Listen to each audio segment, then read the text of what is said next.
Oi, gente, tudo bem? Eu sou a professora Flávia Campos, de Direito Administrativo, e estou aqui para conversar um pouquinho com você sobre a alteração da Lei 8429 de 92, que é a Lei de Improbidade Administrativa.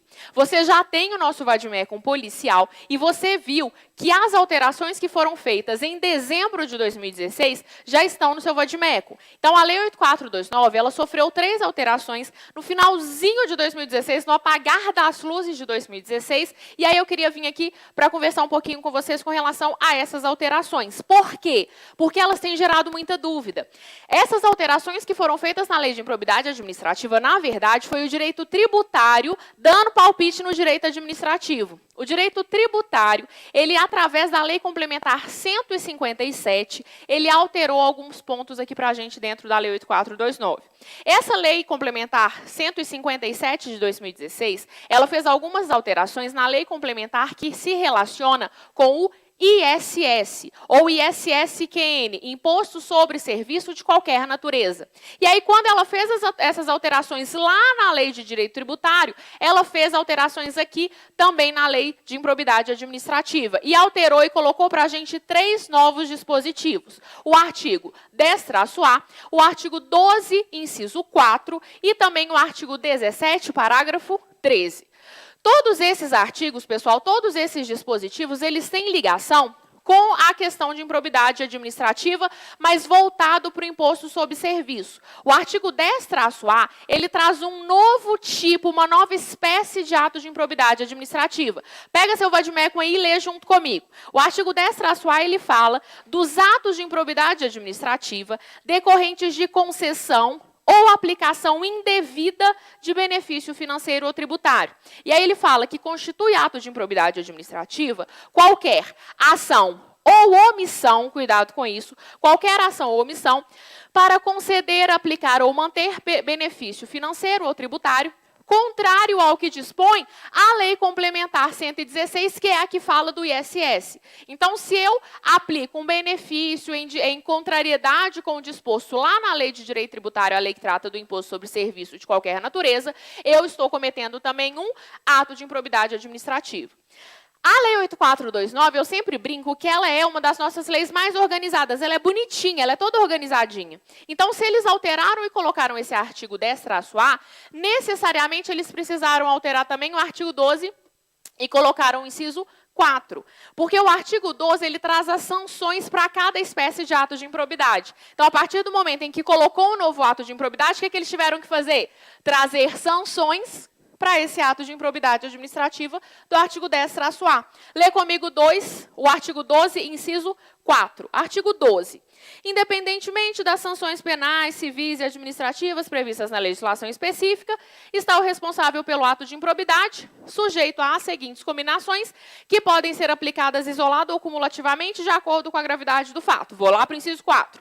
Na hipótese prevista no artigo 10-A, perda da função pública, suspensão dos direitos políticos de 5 a 8 anos e multa civil de até 3 vezes o valor do benefício financeiro ou tributário concedido. Então, além dos incisos 1, 2 e 3, que traziam as sanções para o artigo 9º, 10 e 11, eu agora tenho o 12, inciso 4, que traz sanção para o artigo 10-A.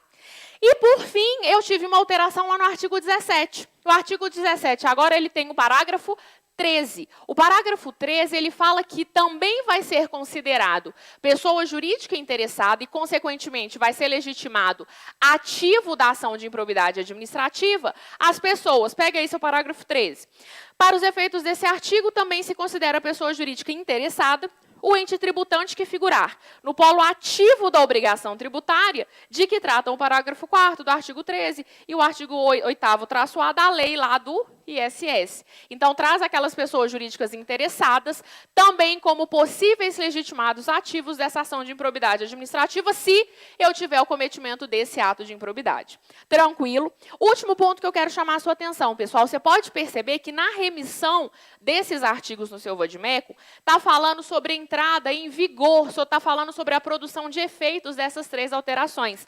No finalzinho de todos esses dispositivos vai estar lá, vou pegar como exemplo o parágrafo 3º, o parágrafo 13. Parágrafo 13 do artigo 17. Parágrafo 13, acrescentado pela Lei Complementar 157 de 2016, produzirá efeito no prazo de 1 ano contado da publicação da referida lei complementar. Ou seja, a lei complementar 157 de 2016, ela foi publicada no dia 30 de dezembro de 2016. Consequentemente, de acordo com essa lei complementar, porque esse prazo de 1 ano está previsto lá na lei complementar, esses efeitos eles só passam a existir, ela só passa a produzir efeitos em 1 ano a partir do dia 30 de 12 de 2016. E aí surge a dúvida e vários alunos me mandam, Flávia, mas e aí? Está aqui na minha lei, eu preciso estudar? Não preciso estudar por enquanto, só a partir de 2018, né, finalzinho de 2017. Meu conselho é o seguinte, sempre analise no seu edital. Procura no seu edital e veja o tratamento que eles dão para as alterações em lei. Porque alguns editais, eles podem falar que a alteração já passa, que com a alteração ela já possa ser cobrada. Ou eles podem falar que é com a produção de efeitos que pode ser cobrada. E, sinceramente, gente, concorda comigo o seguinte, são 3 dispositivos pequenininhos. Não custa você dar uma atenção para eles para não ter surpresa na hora da prova. Então, a gente já passou por eles, já entendi. Quando você estiver estudando a Lei 8429, estuda eles já, porque você já sabe que a gente tem essas alterações e vai que cai na sua prova, mesmo antes dessa produção de efeitos em 1 ano. Então, pode ser que não caia, a depender do seu edital, mas dá uma estudadinha neles, já está aí, já está no seu VADMEC, o VADMEC ele estava saindo, a gente já colocou ele aqui na Lei 8429 para garantir que ele ficasse atualizado. Então, dá uma estudada nesses 3 dispositivos, tá bom? Eu volto depois para trazer mais dicas de direito administrativo. Tchau, gente!